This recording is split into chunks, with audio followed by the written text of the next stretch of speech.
Having done this, the meditator stabilizes the mental image in a certain form, which he retains as his concentration object. This final mental image is the counterpart sign. Now in anapanasati, the signs are just as explained above. In this case, the breathing itself is the initial object of concentration or preparatory sign. In the next stage, instead of concentrating on the breathing as a whole, the meditator directs his attention to a particular point. Where the air touches the nostril, this point is visualized as a sensitive wound against which some object is rubbing roughly in and out. While visualizing, there is no need to be conscious of the fact of breathing, or of air moving back and forth, or of anything whatever inside or out. Directing attention exclusively to that sensitive point results in the formation of a mental image, the acquired sign. This acquired sign is subject to change because of its dependence on various things, such as the breathing. As the breathing becomes progressively finer, so does the acquired sign. Again, changes are produced in the sign by past images or memories peculiar to the individual. The acquired sign eventually becomes stabilized as the counterpart sign, which may appear as a fixed sensation other than the original one of touch. It has different forms for different individuals. To one type of person, it is felt at or near the point of contact as a tuft of cotton or a puff of smoke. To another type, it is seen vividly, as a round object hanging at the nostril, or as a round gem or pearl, or sometimes as a cotton seed. To another less numerous class of persons, it appears as a wooden peg or a bunch of flowers, or a garland or a spiral of smoke. To another still less numerous class of people, it appears as a stretched cobweb, a film of irregular clouds, a lotus bloom, or a many-spoked wheel. And there is still another type of person who sees the counterpart sign as a very large sun or moon. All these appearances or phenomena arising in the course of anapanasati are called counterpart signs. Though diverse in form, each one is nevertheless firm, fixed, a steady object for the mind to concentrate on in order to attain absorption. With the breathing as object, the counterpart sign shows a much greater variety of form than it does with other meditation objects such as the Kaja discs or the aspects of foulness, asubha. There are two reasons for this. Firstly, breathing is subtle, lacking definite form.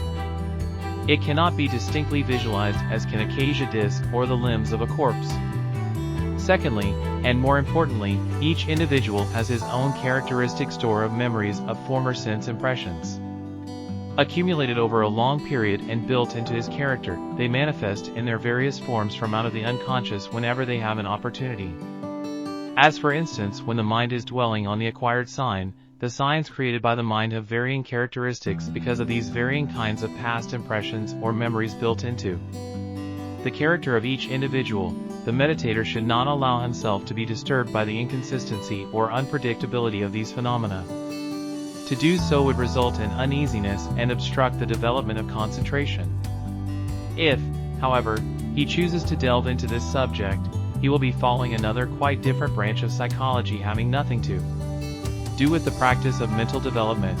Now, different meditation objects not only give rise to different kinds of signs, they also affect different kinds of changes in temperament. To give a concrete example, suppose a meditator takes an inanimate object such as a lump of yellow clay and having made it into a disc, yellow Kaja, concentrates on it, his mind will not be affected in the same way as it would if he were to contemplate a decomposed corpse. To be sure, contemplation of either of these objects leads to one-pointedness. But the effects are very different in the two cases. The two objects produce different results with regard to sensuality, greed, the nervous system, and so on.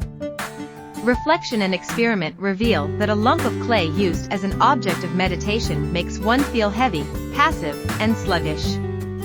Being inanimate, it neither stimulates nor harms the nerves. A corpse, on the other hand, is much more meaningful and may even suggest something supernatural, more than alive, to a person who fears ghosts.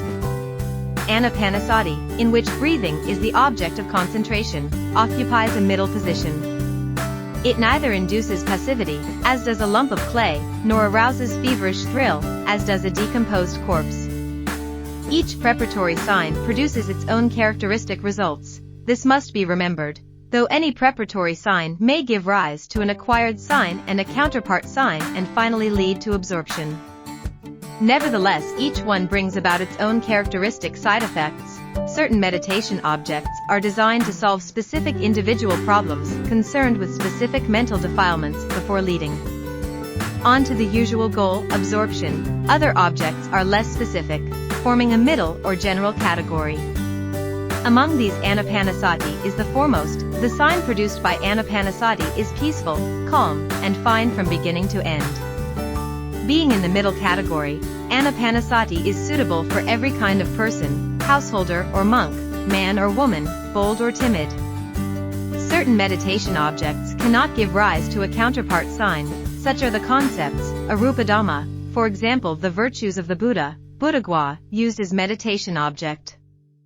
Such an object can be used only in the beginning as a preparatory sign, because meditation on a concept yields only knowledge. Unlike a Acacia disc or the breathing, a concept is intangible, no acquired sign arises from it. A concept such as the virtues of the Buddha cannot possibly transform itself into a mental image. Unless the meditator is utterly creed-bound, in which case the image produced is irrelevant, a digression, and therefore disadvantageous. Since meditation practices like recollection on the Buddha, Buddhanusati, cannot even give rise to an acquired sign. There is no possibility of attaining absorption by way of them. They are useful for other purposes, such as developing certain mental faculties and for calming the mind before embarking on them. Practice of the principal meditation object, recollection on the Buddha, cannot make the mind steady even to the extent produced by counting or connecting, let alone yield the degree of concentration attainable by contact. So the degree of concentration attainable depends on the object used. If, for a given meditation object, any of the three signs is lacking, or if one of the signs is in some way unsuitable, that meditation object will not yield the degree of concentration corresponding to contact and fixing. Anyone who is really interested in the practice of anapanasati must understand the signs as to their characteristics and mode of arising. He must know how to concentrate on a sign, how to change it, and finally how to stabilize it. A meditator who understands all these things about the signs will be successful in concentrating on them. He will have no difficulty concentrating on the breathing, rendering it subtle, and being mindful of it throughout the entire practice. Chapter 6, Obstacles to Absorption. We shall now discuss in detail the possible obstacles to the practice of concentration in Stage 4, which consists in concentrating on the fine breathing, that is, on the thoroughly calm bodily formation. Initial obstacle: breathing too fine to be discerned. Inability to discern the breathing because it seems to have disappeared constitutes an obstacle. The mind encountering this situation for the first time becomes agitated, doubtful, and worried.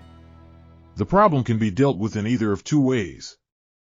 1. Breathe strongly, and begin concentrating afresh. With certain adjustments, this obstacle is easily overcome and the practice goes ahead more smoothly than before.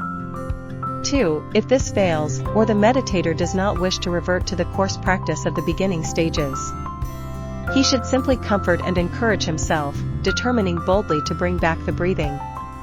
Such a state of mind soon restores the breathing. The technique by which the meditator comforts and encourages himself is as follows. Having taken several long breaths, he tells himself firmly, "The breathing has not really stopped at all." It is well known that the only individuals who do not breathe are unborn babies, people with their heads under water, the unconscious beings, asanasata, the dead, meditators who have attained the fourth absorption, those who have attained to the fine material and non-material spheres, and finally, those who have attained cessation. Since I am in none of these categories, I must be still breathing. The breathing is there. In this way, the meditator restores awareness of the breathing without having to begin afresh. Later, he will realize why the breathing seemed to disappear. He will realize that it was partly because the breathing was so fine, partly because it became fine too quickly, partly because the point of contact was not properly perceived, and partly because of haste and carelessness at the time of fixing.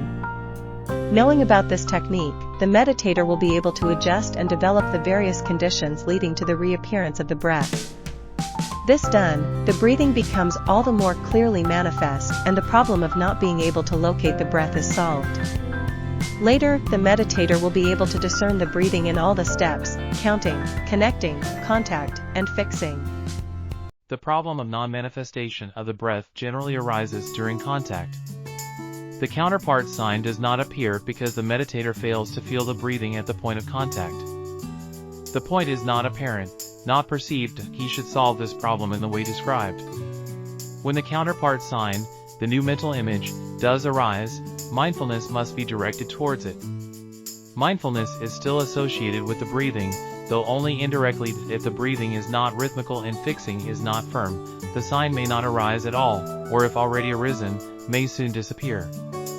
One further point in this connection, as already mentioned, the counterpart sign can move from the point of contact, Sovanna, to any other point in response to individual characteristics. It may move inwards and appear in the chest or the navel, and it may move outside and hang somewhere in front of the meditator. The point of fixing must then be changed accordingly, attention being directed at the sign by way of both contact and fixing. The meditator learns to do this with increasing flexibility and subtlety, and the breaths become progressively smoother as he does so. There being no need to be actively more conscious of them. So breathing may be taking place even if the meditator is not aware of it. He must, therefore, observe the breathing as clearly and as smoothly as he can, being in no doubt about its existence. He must not make the mistake of believing that the breathing has actually stopped. It is still there even though he cannot detect it. Moreover, it is going on smoothly without his conscious control. A direct result of proper and adequate training. To sum up, the breathing does not actually stop, and if the meditator thinks it has stopped, he is mistaken. By applying either of the two techniques mentioned, he will be able to discern the breaths which have merely become extremely fine. This is how to recognize and overcome the obstacles that may arise.